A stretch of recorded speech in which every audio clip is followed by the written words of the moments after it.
You are listening to the Disney Dream Girls, an unofficial Disney Theme Parks podcast, and this is show number 505 for Sunday, the 2nd of June, 2024. Where dreams begin. Hello and welcome to this week's Disney Dream Girls. My name is Michelle Young, and together with my jolly good chum Jane Phipps, we are your guides to the place where dreams begin. Hello there, Jane. Hello there, Michelle, and how are we doing? It seems like I'm just talking to you and seeing you all the time at the moment, which is a good thing. I'll just put that in there. That Good. sounds like I was having a moan, but no, it's a really good thing. We had a lovely time together. We had the absolute best cabaret lineup ever on Saturday night. It was so funny. And I will share this little thing. A few years ago when we'd gone, Jane's husband Simon was brought up onto the stage to participate and help this artist called Rod Laver with a particular act where he was juggling mini machetes. Not Simon. Simon wasn't juggling. No. Just put that out there. Yeah.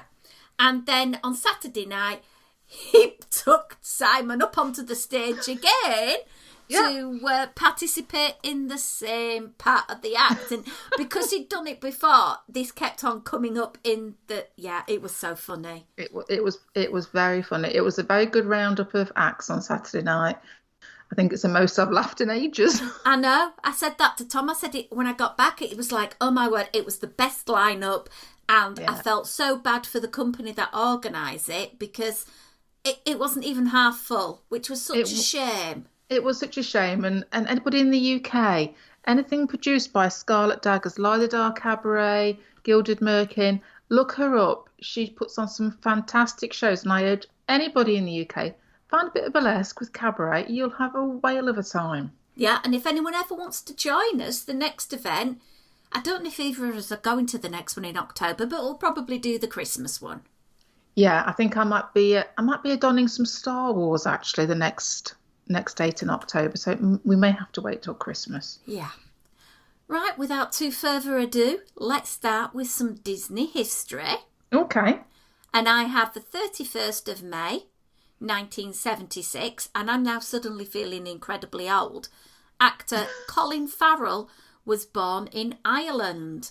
Oh, And bless him. he portrayed Travers Goff as the troubled father of P.L. Travers in, oh my word, released in 2013, Saving Mr. Banks. Crikey, that was 2013. Oh my goodness. Yeah, he also played a character in the 2019 live-action Dumbo, but I turned that off after 5-10 minutes, so I never got to see him. No, I don't think I've seen Dumbo actually yet. And unfortunately for me, whenever I think of Colin Farrell, I think of a film called In Bruges, which is a great film, but I can't talk about it on here because it's not PG. That's all I'm saying. Let's skip past that then and move on to the 31st of May 2019 and Disneyland's Star Wars Galaxy's Edge opened to the public for the first time. Wow, 5 years ago.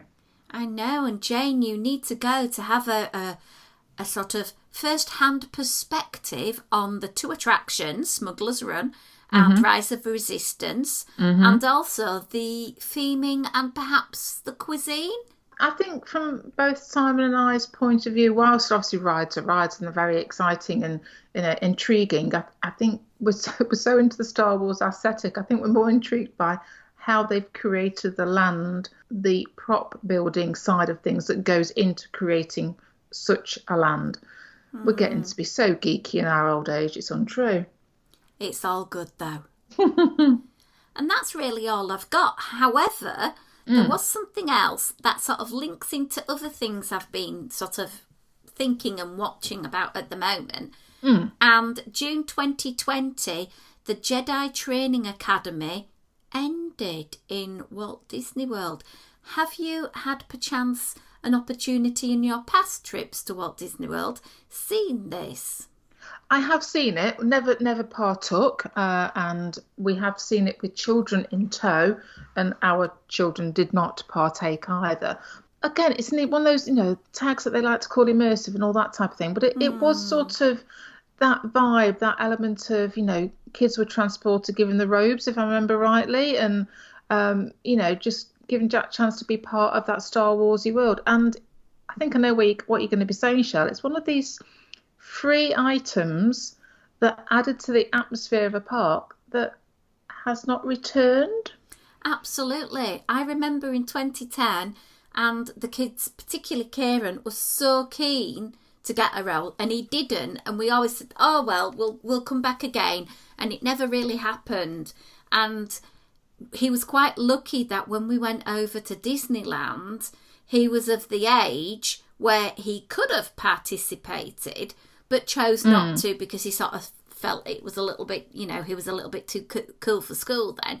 Yeah, but it was also in Disneyland Paris, in Hong Kong Disneyland, and it was such a really cool opportunity for children to sort of be part of the Star Wars universe. And it is such a shame it did not come back after COVID. Well, yeah, because it just added to the little bit of atmosphere around the Star Tours area at Hollywood Studios. It was another little thing to do. It was something that would eat up crowds for a short period of time, if you want to look at it from a practical point of view. But I say it's just one of those little extra touches where kids could lose themselves for 10, 15 minutes, however long, and feel like they're part of a different world. And it's such a shame that and other things are no longer available to us. And it sat so well in that area with the AT-AT and everything else over there. It just added beautifully into that little section of the park. But also what a income generator it must have been, because children who participated might have then gone on and got a lightsaber or the robes themselves. Children who couldn't participate felt, oh, well, maybe I'll go and get this for my child. And it's like the I Was the Rebel Spy t-shirt that you can buy in the shop after riding Star Tours. It's just that little thing to generate that extra bit of income that it's like printing money for Disney, and surely bringing it back now into the parks would be fantastic. And even if we wanted to sort of relocate it to within Galaxy's Edge rather than keeping it near Star Tours, I'm sure there would be people queuing happily. Even make it a paid experience, even $20. I imagine most parents would shell out a small amount, don't be greedy Disney, but a small amount for their child to participate in something. And I know I shouldn't be saying to Disney, make people pay, because it was free before, but it might just entice them to bring it back. And I used to like watching it as well, because the kids were so funny with it as well. Well, I'm going to say it's kind of an easy entertainment for them, because you get those interactions with children who, as we both know, Shell, working with children, you're always going to get the most unexpected responses. The child is going to do something that they shouldn't, or going to say something that one of the Jedi Masters is not expecting, and that then leads to humorous activity, shall we say. So there's always that aspect of it. So it becomes a free piece of entertainment for people wandering around, as well as a bonus little feature for those that are lucky enough to participate. And just going back to what you were saying about, that ability to sell merch. I mean, my kids loved making the lightsabers. After having ridden Star Tours, that was always a thing that they wanted to do, or just have a play around with them at the very least. Molly got picked to be the Rebel Spy. So we bought the Rebel Spy t-shirt. And I have to say, give Disney the due, it was blooming good quality, because it's only in, I want to say, the last couple of years that we had to throw it away because it got too many holes in it. But it had lasted Molly since 2011. Wow. It was a blooming good buy. But yeah, no, I'm in agreement with you, Shell. It's entertainment for those who just want to sit and watch, or stand and watch, but great for the little ones to take part in. And you say you've got the Launch Bay area. It could even go over there, couldn't it, with those meet and greets from the OG Star Wars era. Or it could go into Galaxy's Edge so much, because you've got stage areas in Galaxy's Edge, as I believe. So there would be positions within that land to do it. but why not spread it out and give people the different opportunities to do different things in different parts of the park? Sadly, this was an event that was only for children of a particular age group. However, there are tales and stories on that there YouTube of adults participating, and I was party to one said occurrence over in Disneyland where our good friend Matt was able to participate as an adult and join in, and I think it made his life being able to do that. And all kudos to the cast members who enabled him to do that. His wife had to assist him. Matt is partially sighted, virtually blind, so he needed his wife with him, but it was such an amazing thing for him to be able to do. And yeah, it would be great to see something like that come back into the parks. And this is our tenuous link to something that everyone in the Disney community is talking about. And if you haven't seen it yet, invest the 4 hours of Jenny Nicholson's review on the Star Cruiser, because she goes through her paid experience and talks about it in detail and about her thoughts. And she has done such painstaking research to reinforce everything she says about it. I'm not going to do any spoilers, and neither is Jane. Just Google. Seriously, Google. It's well worth watch, and Jenny does it quite nice because she splits it into chunks, doesn't she? Yeah. So you are, we dipped in and out of it as it suited us. So you don't have to sit and watch 4 hours in one go. You can watch it in little bits and bobs or big chunks. So I urge anybody that has a passing interest in the Galaxy Star Cruiser to just give it a watch and see what you think. And through watching that, she makes reference to something that I actually sort of thought, oh, I participated in that. And it actually was something over at Disneyland. And I believe I was with Kieran, because Kieran was involved with it. And it was the really good fun role play experience, Legends of Frontierland Gold Rush. And there'll be people now sort of said, oh, this rings a bell. And it was a role playing game that took place 11 a.m. till 6 p.m. from the 18th of August through to the 27th of September in 2014. And basically it was a play test for role-playing experiences that later would take place in the Star Cruiser. And we had such good fun with it. Kieran really, really enjoyed it because you had these little missions that you had to do, and you were paid in bits, and you could put arrest warrants out. So our good friends were put in jail, and there was an actual jail where you could put people in the jail. And it was a lot of fun. We really, really enjoyed it. And we got these little bits, this currency of wooden coins, and it was fun. And we didn't realise until we watched her think that it was actually part and parcel of early things that Disney were trying out to become part and parcel of that. And Kieran really enjoyed it. I didn't so enjoy it. For me, it was, I don't want to be put in jail, thank you very much. I sort of hid behind things, but there were so many people that really bought into it and really, really enjoyed it. So if you've got any memories from being in Disneyland in that period, let us know, because I loved it. These are the sort of things that you kind of wish Disney would bring back, these sort of interactive small things that were around, that you choose whether or not you want to take part in it.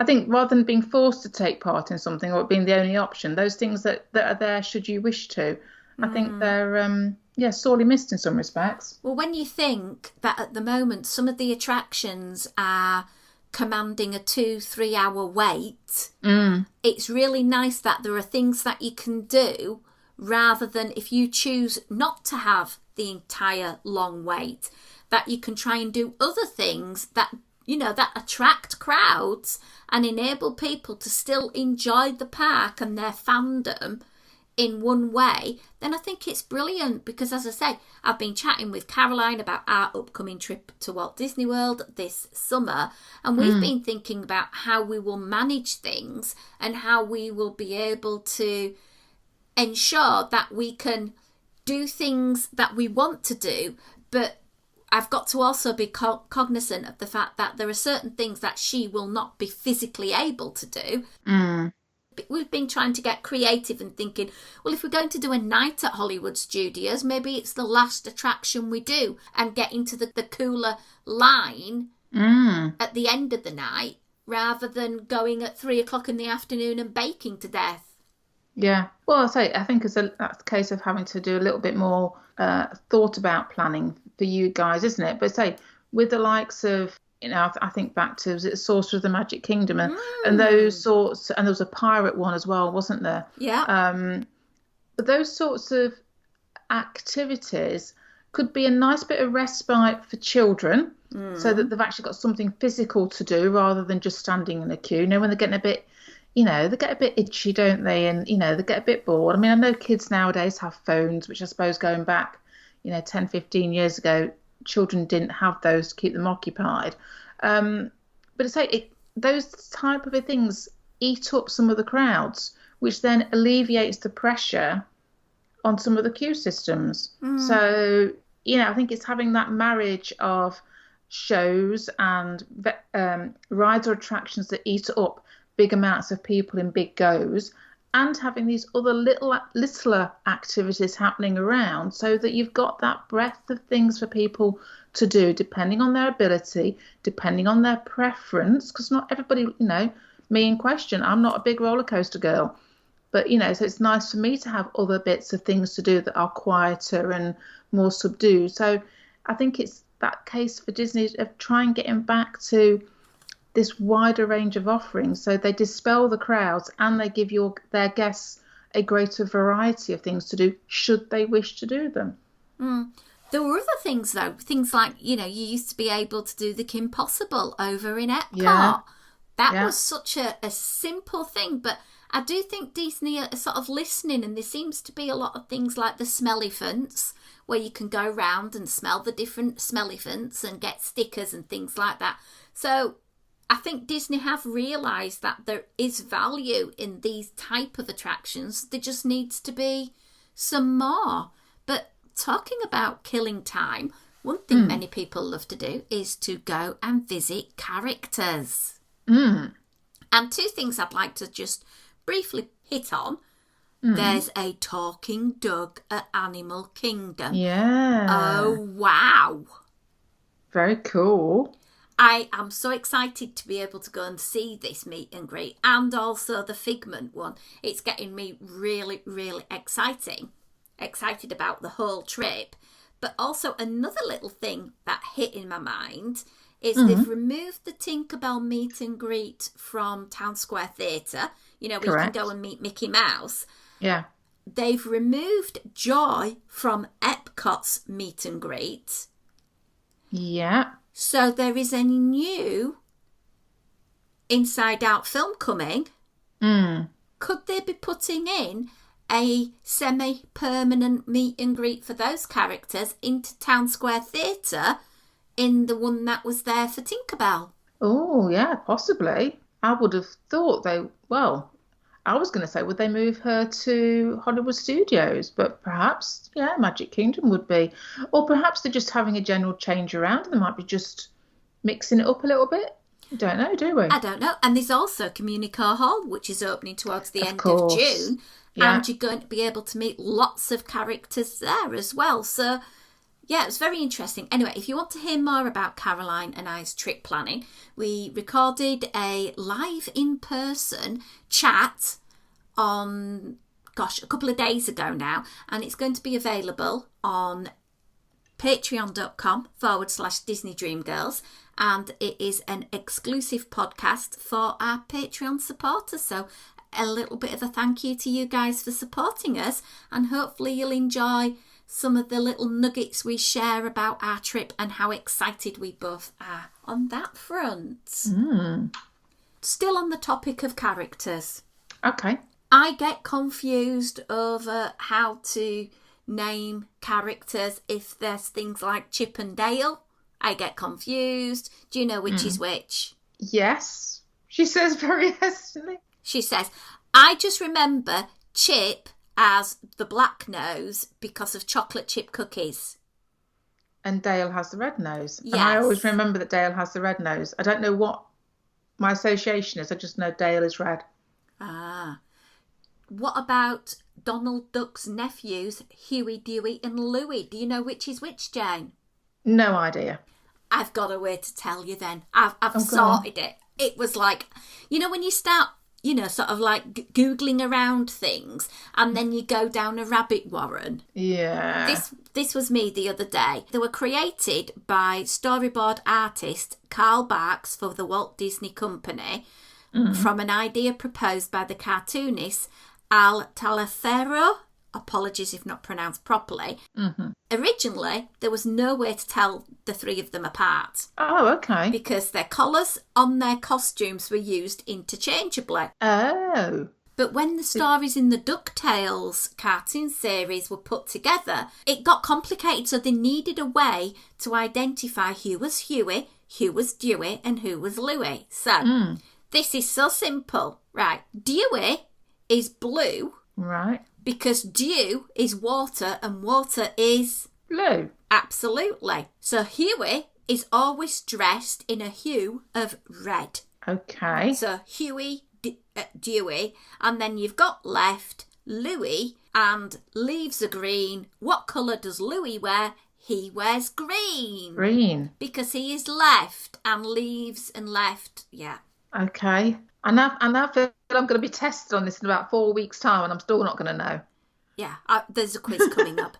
And they appeared in their debut in the Donald Duck Sunday comic page on the 17th of October 1937. Wow, I didn't appreciate that they had been around for that long, actually. I kind of always thought they were a more recent addition. Yeah. Don't know why, yeah. And if you're curious about their family tree, they are the sons of Mr. Duck and Della Duck, and they are the nephews of Donald Duck, and thus the great-nephew of Donald's maternal uncle, Scrooge McDuck.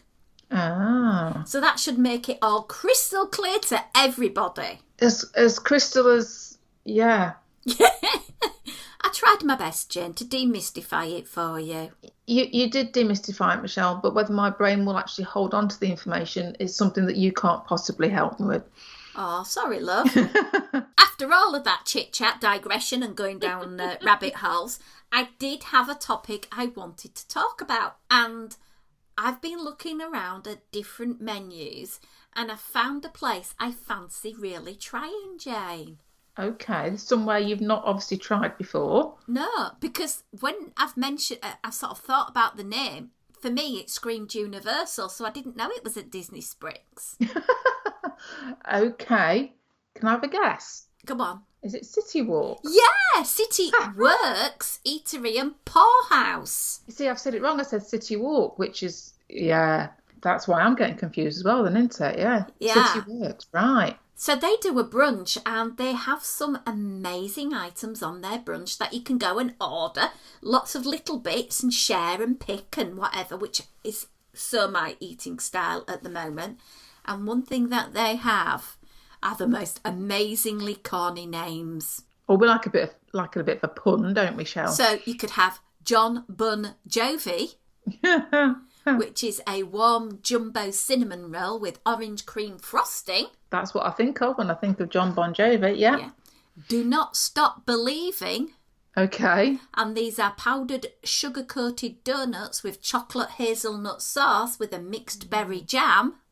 Nice. So those were the corniest of names. I just thought, just got to mention those. But they have all sorts of other things on their menu that really did get me interested. So if you move on to the mains, you might sort of get a bit more of the cornucopia of names. So we have Sweet Child of Mine.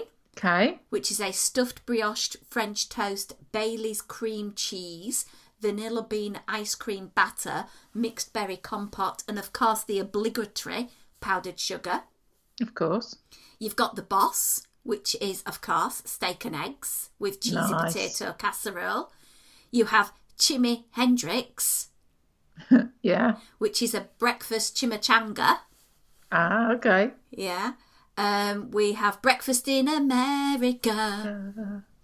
And that's a breakfast sandwich with green onion cheddar biscuit, a breakfast sausage patty, aged cheddar scrambled eggs, cheesy potato casserole. Nice. I just think the names are just so great. Another one I'm going to mention is What's the Story? Morning Glory. Glory. Yeah, and they are tacos. Okay, not what I thought you were going to say for What's the Story, Morning Glory, but yeah, fine. A fantastic little menu. Lots of things there that are quite sort of spiced and flavoursome. I think I've got to go and try it, Jane. Well, I think you're at the point now, Michelle, where you should only be allowed to go and visit restaurants that you've not actually visited before. There's not that many of them left, Jane, when you start thinking about it, to be quite honest. And they all tend to be the really expensive ones, like Victoria and Albert's, Tecumite. All of the ones that are going to be multiple hundreds of dollars that I'm never going to be able to part with. So, yeah. Well, here's a challenge, Michelle. Have you eaten in all of the fast food, as in the quick service restaurants? Is there a quick serve? In the parks, I believe I've eaten at them all. Wow. But I might need to just do a little bit of a check on the old website and sort of think about which ones I haven't. Another thing I'm trying to do is to stay at all the resorts. Oh, okay, yeah. But again, it's only the expensive ones I've not done. I was going to say, there's a little theme here that's running through this, isn't there? Yeah. It's when the money goes up, it gets a little bit harder to do. Yeah, I've done all the values. Yeah. With the moderate Caribbean Beach, I've not stayed there. I've been there, I've eaten there, but I've not stayed there. I've not stayed at the Riviera. No. I've not stayed at Grand Floridian, Polynesian, Contemporary. And I think everything else I have stayed at. So, yeah, it's nice to start sort of ticking those things off if you're a bit like me and a completionist. Yeah, you best start saving them, Michelle. Yeah. If you had the choice, though, Jane, I know we were talking about the value resorts on last week's podcast. If you had the choice to go to a Disney resort for your next trip, what would it be? Which resort? I would always say Wilderness Lodge because I love the Wilderness Lodge, but, money gets in the way, unfortunately, with it. So I think it will depend on the time of year and what offers are on, whether that would actually come to fruition. I think as much as I love Port Orleans French Quarter, and I do love that resort, and I've got lots of very fond memories of staying there with my mum and dad and one thing and another, I would be looking towards one of the Skyliner resorts, I think. That's where I'm kind of leaning, just to give you that option of multiple transport methods and not having to rely solely on buses. I think that's where I'm leaning towards. So whether it would be somewhere like Art of Animation or Pop Century or potentially like a Caribbean Beach, I'm not too sure yet. I think it's going to come down to, like we've always said, you need to get your bang for your buck, so to speak. And we're very fortunate in the UK that we do get, not only do we get the tickets 14 days for the price of 7, but we do get some nice little offers around the Disney dining plan. And next year particularly, with the exception of, I think, like the peak times like Easter and Christmas, it's pretty much happening all year long next year. And it may well be that staying in a moderate resort, you get a better dining plan for a few dollars more, so to speak. So that may actually work out as being a more cost-effective option than looking at just the base budget end of things. So yeah, I must admit, I've not dipped my toes yet into that pool of information, but it is on my list of things to do. Well, I'm going to put a spanner in the works because from my point of view, having never stayed at the Caribbean Beach but visited it, I don't see the value between Pop Century and Caribbean Beach. I just don't. I really, really don't. I would go Pop or a little bit more Art of Animation rather than paying for Caribbean Beach. And to be honest, if I had to choose between a Little Mermaid room and a Pomp Century room, I'd be going Pop Century because it's got more storage for us Brits and the rooms are a little bit more modern. However, if you then put into the mix something like French Quarter or Riverside, having never stayed at French Quarter and it's the home of beignets. Yeah. And I suppose this is the beauty with Disney resorts, isn't it? Regardless of what your budget level may well be, there's lots of things to take into consideration and lots of things, different things in different resorts that could sway you into choosing one over another. And it will come down to personal preference at the end of the day. Yeah, I mean, you know, I love Port Orleans because it's such a quiet, small resort. You've got your water taxis down to Disney Springs, but everything else is buses. So it's like, but are you prepared to sacrifice the transport methods when you've got a very quiet and low-key and very relaxing resort to go back to? So it's swings and roundabouts. And what's right for one person may not be right for another. Absolutely. And I think this is where, you know, you kind of, I think we're all unfortunately going to get swayed to a certain degree by the bottom line of the money aspect of it. That's going to come down to it. And I say, as much as I would love to, you know, I'd love to stay at the Poly. I would love to go back to Wilderness Lodge. Riviera as well looks beautiful, but it's going to come down to how many dollars I want off you. And there's going to be a point where you go, you know what, for the amount of time I'm going to spend in that resort, is it worth that extra moolah when I could be having an equally fine time in somewhere that's not going to cost me at all? Yeah, completely agreed. Well, that's it for this week's show. I hope you've enjoyed it. As always, you can find us on Instagram at DisDreamGirls. You can find our past shows on our website, DisneyDreamGirls.com. If you want to contribute to the show financially, go to patreon.com/DisneyDreamGirls. Not only do you get the show earlier than anywhere else, but you will get exclusive additional content just for your ears. But until next time, it's a goodbye from me. And goodbye from me.